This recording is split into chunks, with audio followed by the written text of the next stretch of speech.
আচ্ছা, কখনো কি এমন হয়েছে যে দোকানে গিয়ে এমন কিছু কিনে ফেললেন, মানে যা আসলে দরকারই ছিল না, শুধু একটা ভালো অফার ছিল বলে? হ্যাঁ, হ্যাঁ, হয়তো। বা ধরুন দুটো প্রায় একই রকম জিনিস, কিন্তু যেটায় সামান্য ছাড় আছে সেটাই বেছে নিলেন। অন্যটার কোয়ালিটি হয়তো ভালো, কিন্তু তাও। একদম পরিচিত ঘটনা। আমরা প্রায়শই এমন সব সিদ্ধান্ত নিই যা একটু তলিয়ে ভাবলে মনে হয় ঠিক যুক্তিসঙ্গত নয়। কেন করি আমরা এমন? এই কেনর উত্তর খুঁজতেই তো আজকের আলোচনাটা, তাই না? আমরা আজকে ড্যান এরিয়ালির লেখা একটা দারুণ বই, প্রিডিক্টিভলি ইররেশনাল, মানে অনুমানযোগ্য অযৌক্তিকতার গভীরে একটু ডুব দেব। প্রেডিক্টেবলি ইররেশনাল, ইন্টারেস্টিং নাম। হ্যাঁ, বইটার মূল কথাই হলো আমাদের এই যে অযৌক্তিক আচরণগুলো, এগুলো আসলে কোনো বিচ্ছিন্ন ঘটনা বা খেয়ালখুশি নয়, বরং এগুলোর পেছনে নির্দিষ্ট চেনা কিছু নকশা আছে, প্যাটার্ন আছে, যে আগে থেকে বোঝাও সম্ভব। তার মানে আমাদের ভুল করারও একটা সিস্টেম আছে। অনেকটা সেরকমই। চীনাছড়িত অর্থনীতি তো ধরে নেয় মানুষ একদম যুক্তিবাদী, ঠান্ডা মাথায় সব হিসেব করে। কিন্তু আচরণগত অর্থনীতি, মানে এরিয়েলের কাজের যেটা ভিত্তি, সেটা দেখায় যে আমরা আসলে পদ্ধতিগতভাবেই নানারকম মানসিক ঝুঁকির শিকার হই। বাহ! তাহলে আজকের এই গভীরে গিয়ে আলোচনার লক্ষ্যটা ঠিক কি? আমরা কোন দিকগুলো দেখব? দেখুন, আমাদের লক্ষ্য হল এরিয়েলির গবেষণার আলোয় আমাদের সিদ্ধান্ত নেওয়ার পেছনে যে কিছু শক্তিশালী অথচ প্রায় অলক্ষিত পক্ষপাত বা কগনিটিভ বায়াস কাজ করে, সেগুলো নিয়ে কথা বলা। আচ্ছা। আমরা বুঝতে চেষ্টা করব কিভাবে এই জিনিসগুলো আমাদের রোজকার জীবনে, কেনাকাটা থেকে শুরু করে সম্পর্ক বা ভবিষ্যতে প্ল্যানিং, সবকিছুকে প্রভাবিত করে। বইটার কয়েকটা মূল আইডিয়া নিয়ে কথা বলবো, উদাহরণ দিয়ে। বেশ, তাহলে শুরু করা যাক। প্রথম যে প্রশ্নটা আসছে, আমরা জিনিসের দাম বা ভ্যালু কিভাবে ঠিক করি? এরিয়েলি কি বলেন? আমরা কি সব জিনিসকে আলাদা করে দেখি, নাকি সবসময় তুলনা করি? খুব ভালো পয়েন্ট।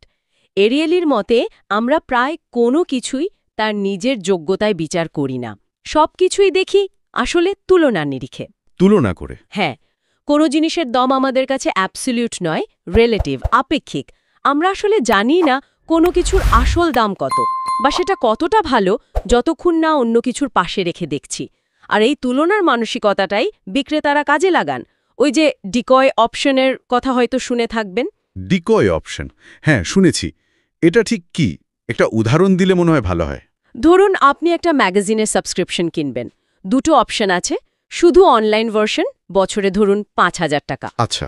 আর প্রিন্ট এবং অনলাইন দুটো মিলিয়ে বছরে ১০,০০০ টাকা। এখন অনেকেই হয়তো শুধু অনলাইনটাই নেবেন, তাই না, ৫,০০০ টাকায়। হ্যাঁ, সেটাই স্বাভাবিক মনে হচ্ছে। এবার বিক্রেতা একটা তৃতীয় অপশন যোগ করল, শুধু প্রিন্ট ভার্সন, বছরে ৯,৫০০ টাকা। শুধু প্রিন্ট ৯,৫০০?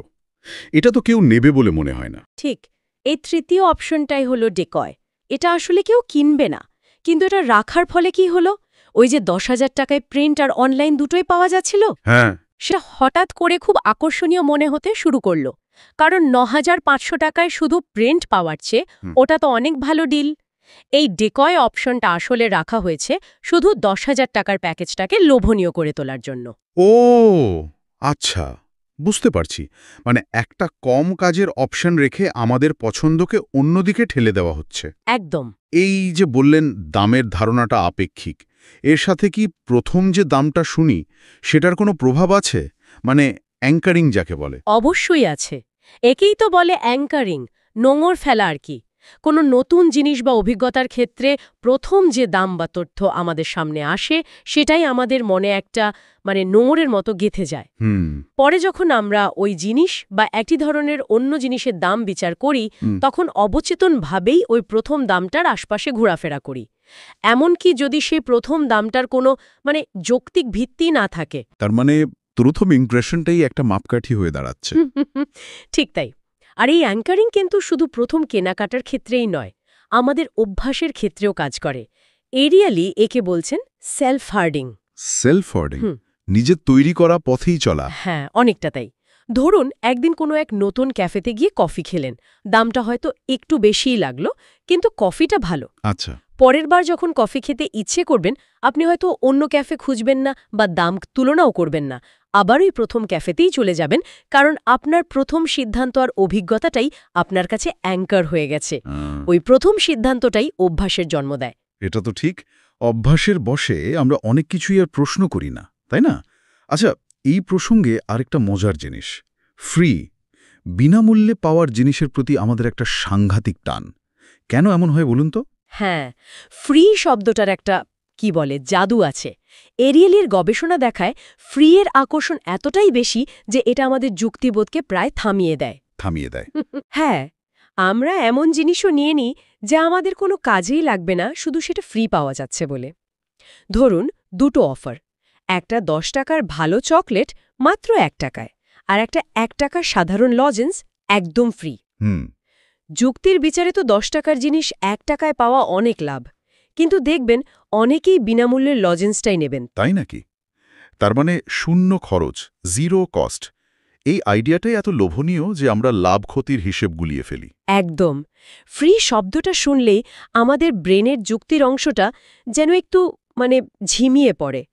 এখানে দাম শূন্য মানে শুধু খরচ কম নয়, এটা একটা অন্যরকম মানসিক আনন্দ দেয়, যা আমাদের স্বাভাবিক বিচারবুদ্ধিকে ছাপিয়ে যায়। এই কারণেই তো buy one get one free এত চলে।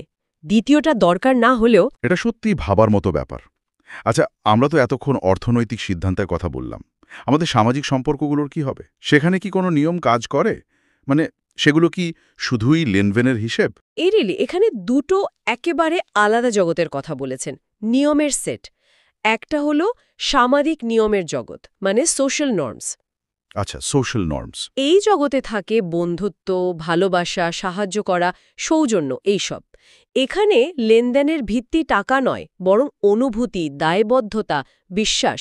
যেমন ধরুন বন্ধুর বিপদে পাশে দাঁড়ানো বা কাউকে নেমন্ত্রণ করে খাওয়ানো। বুঝলাম। আর দ্বিতীয়টা? দ্বিতীয়টা হলো বাজারের নিয়মের জগৎ, মার্কেট নর্মস। এটা পুরোপুরি অর্থনৈতিক জগৎ। এখানে সবকিছু টাকার অঙ্কে মাপা হয়, মাইনে, জিনিসের দাম, সার্ভিসের চার্জ ইত্যাদি। সম্পর্কগুলো এখানে অনেকটা চুক্তিভিত্তিক, তুলনামূলকভাবে কম আবেগ থাকে। সমস্যাটা হয় কখন? যখন আমরা ভুল করে এই দুটো জগতের নিয়মকে গুলিয়ে ফেলি। কিভাবে গুলিয়ে ফেলি? একটা উদাহরণ দিলে ভালো হয়। ধরুন আপনি কোনো বন্ধুর বাড়ি নেমন্ত্রণ খেতে গেলেন, দারুণ যত্ন করে খাওয়ালেন তিনি। যাওয়ার সময় আপনি বন্ধুর হাতে 500 টাকা গুজে দিলেন খাবারের দাম হিসেবে। সর্বনাশ! হ্যাঁ, কি হবে তাহলে? বন্ধু কি খুশি হবেন? না, বরং তিনি মারাত্মক অপমানিত বোধ করবেন, কারণ আপনি একটা সামাজিক সম্পর্ককে, মানে বন্ধুত্ব, আতিথেয়তাকে বাজারের নিয়মের নিক্তিতে মাপতে চেয়েছেন। ঠিক। সামাজিক নিয়ম অনুযায়ী এর প্রতিদান হওয়া উচিত ছিল হয়তো আন্তরিক ধন্যবাদ, প্রশংসা, বা পরে আপনিও তাকে নেমন্ত্রণ করলেন। টাকা নয়, টাকা দিয়ে আপনি আসলে সম্পর্কটাকেই ছোট করে ফেললেন। তার মানে সামাজিক সম্পর্কে বাজারের নিয়ম মেশালে সেটা উষ্ণতাটা নষ্ট করে দেয়। এর কি উল্টোটাও সত্যি? কর্মক্ষেত্রে যেমন? অবশ্যই, কর্মক্ষেত্রেও এই ব্যাপারটা বোঝা জরুরি। কর্মীদের শুধু মাইনে, মানে বাজারের নিয়ম দিলেই তারা সবসময় সেরাটা দেন না। কাজের প্রতি ভালোবাসা, কোম্পানির প্রতি লয়্যালটি, সহকর্মীদের সাথে ভালো সম্পর্ক, এগুলো তো সামাজিক নিয়ম, তাই না? হ্যাঁ। এগুলো খুব বড় মোটিভেশন। যখন কোনো কোম্পানি শুধু টাকার নিরিখে কর্মীদের দেখে, তখন কর্মীরাও হয়তো শুধু চুক্তির শর্তটুকুই পালন করেন, তার বেশি কিছু করতে উৎসাহ পান না। তাই সামাজিক আর বাজারের নিয়মের একটা ঠিকঠাক ভারসাম্য রাখাটা খুব দরকারি, ব্যক্তিগত জীবনেও আবার কাজের জায়গাতেও। এই বিভাজনটা বুঝতে পারাটা আসলেই খুব জরুরি। আচ্ছা, এবার আরেকটা খুব কমন প্রবণতার কথায় আসি। নিজের জিনিসের প্রতি আমাদের একটা আলাদা টান থাকে, তাই না? সেগুলোর দাম কি আমরা একটু বেশিই চাই? হ্যাঁ, এটাকে বলে এন্ডাউমেন্ট এফেক্ট, মানে মালিকানার প্রভাব। বিষয়টা হচ্ছে গিয়ে কোনো জিনিসের মালিক হওয়ার পরেই সেটার সাথে আমাদের একটা মানসিক যোগসূত্র তৈরি হয়ে যায়। আমরা সেটার ভালো দিকগুলো বেশি করে দেখি, সেটার সাথে জড়িয়ে থাকা স্মৃতি, অভিজ্ঞতা এইসব ভাবি, আর অবচেতনভাবেই তার মূল্য বাড়িয়ে ফেলি। এই জন্যেই দেখবেন আপনি যখন নিজের পুরনো বাইকটা বেচতে চাইবেন, তখন যে দাম চাইবেন, ঠিক একই রকম একটা পুরনো বাইক অন্য কারোর থেকে কেনার সময় হয়তো তার চেয়ে অনেক কম দাম দিতে চাইবেন। ঠিক। তার মানে মালিকানা বদলের সঙ্গেই জিনিসটার প্রতি আমাদের অ্যাপ্রোচটাও পাল্টে যাচ্ছে। একদম। নিজের জিনিসটা আমার, আর অন্যের জিনিসটা শুধুই একটা জিনিস। এই ভাবনাটাই দামের ফারাক তৈরি করে দেয়। আমরা শুধু জিনিসটার ইউটিলিটি ভ্যালু দেখি না, মালিকানার অনুভূতিটাও তার সাথে যোগ হয়ে যায়। এরিয়েলি দেখিয়েছেন এই মায়া কাটানো বেশ কঠিন, আর এই জন্যই পুরনো জিনিস কেনাবেচার সময় এত দর কষাকষি হয়। দারুণ পর্যবেক্ষণ। আচ্ছা, আর একটা সমস্যা যেটা প্রায় সবার, কাজ ফেলে রাখা, মানে দীর্ঘসূত্রিতা। কেন এমন হয় যে আমরা জানি কাজটা করা দরকার, ভবিষ্যতের জন্য ভালো, কিন্তু তাও করে উঠতে পারি না? ওই তাৎক্ষণিক আরাম বা আনন্দটাই কেন বড় হয়ে দাঁড়ায়? এটা আমাদের ব্রেনের একটা, বলা যায়, মৌলিক লড়াই। একদিকে আছে ভবিষ্যতের বড় লক্ষ্য বা পুরস্কার, যেমন পরীক্ষায় ভালো রেজাল্ট, স্বাস্থ্য ভালো রাখা, টাকা জমানো। হুম। আর অন্যদিকে আছে বর্তমানের তাৎক্ষণিক তৃপ্তি বা আরাম, যেমন এখন টিভি দেখা, জাঙ্ক ফুড খাওয়া বা টাকা খরচ করে ফেলা। সমস্যাটা হলো ভবিষ্যতের পুরস্কারটা অনেক দূরে, আর হয়তো একটু অনিশ্চিত মনে হয়, কিন্তু বর্তমানের আনন্দটা হাতের মুঠোয়। তাই ভবিষ্যতের আমির জন্য কষ্ট করতে বর্তমানের আমি ঠিক রাজি হয় না। খুবই সত্যি। এর থেকে বেরোনোর কি কোনো উপায় বলেছেন এরিয়েলি? হ্যাঁ, তিনি প্রি কমিটমেন্টের কথা বলেছেন, মানে পূর্ব প্রতিশ্রুতিবদ্ধতা।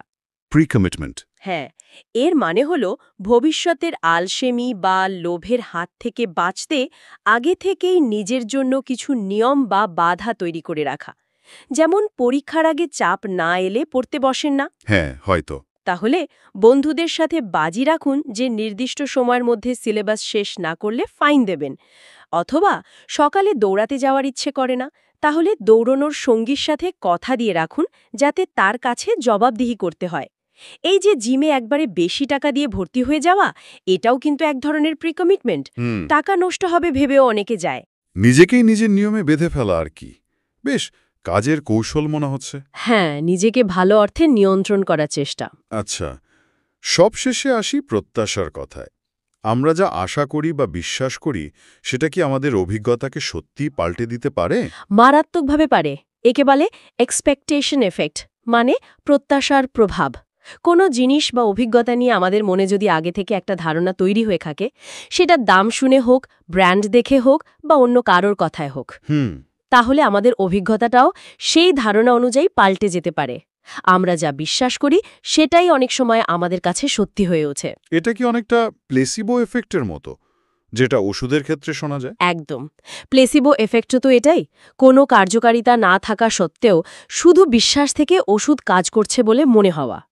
এরিয়েলি একটা পরীক্ষায় দেখিয়েছিলেন, লোকজনকে একই ওয়াইন একবার সাধারণ বোতলে আর একবার খুব দামি লেবেলের বোতলে দেওয়া হয়েছিল। আচ্ছা। বেশিরভাগ লোকই দামি লেবেলের ওয়াইনটাকে বেশি ভালো বলেছে, যদিও ওয়াইনটা একই ছিল। দাম বা ব্র্যান্ডের প্রত্যাশাটাই তাদের টেস্ট বাডকে প্রভাবিত করেছে। একইভাবে সুন্দর করে সাজিয়ে পরিবেশন করলে খাবার বেশি টেস্টি মনে হয়। তাহলে এই যে এতগুলো প্রবণতার কথা শুনলাম, তুলনার ফাঁদ, প্রথম দামের প্রভাব, ফ্রি এর মোহ, সামাজিক বনাম বাজারের নিয়ম, মালিকানার মায়া, কাজ ফেলে রাখা আর প্রত্যাশার শক্তি, এগুলো তো আমাদের সিদ্ধান্ত নেওয়ার প্রক্রিয়াকে সবসময় প্রভাবিত করছে, অথচ আমরা হয়তো টেরই পাই না। ঠিক তাই। আর এরিয়েলের মূল কথাই এটাই। এই আচরণগুলো কোনো ব্যতিক্রম নয়, বরং এগুলোই নিয়ম। আমরা মানুষ হিসেবে হয়তো এভাবেই প্রোগ্রামড। তবে ভালো খবরটা হলো, এই অযৌক্তিকতাগুলো যেহেতু অনুমানযোগ্য, মানে প্রেডিক্টেবল, হ্যাঁ। তাই এগুলো সম্পর্কে সচেতন হলে আমরা হয়তো নিজেদের কিছুটা হলেও নিয়ন্ত্রণ করতে পারব। এই সচেতনতা আমাদের কিভাবে সাহায্য করতে পারে? এই প্যাটার্নগুলো জানাটা কি সত্যি আমাদের সিদ্ধান্ত ভালো করতে পারে? অবশ্যই পারে। প্রথমত, নিজের বায়াসগুলো চিনতে পারলে আমরা একটু থমকে দাঁড়াতে শিখি। কোনো সিদ্ধান্ত নেওয়ার আগে নিজেকে প্রশ্ন করতে পারি, আমি কি শুধু তুলনা করে এটা কিনছি? প্রথম শোনা দামটাই কি আমাকে টানছে?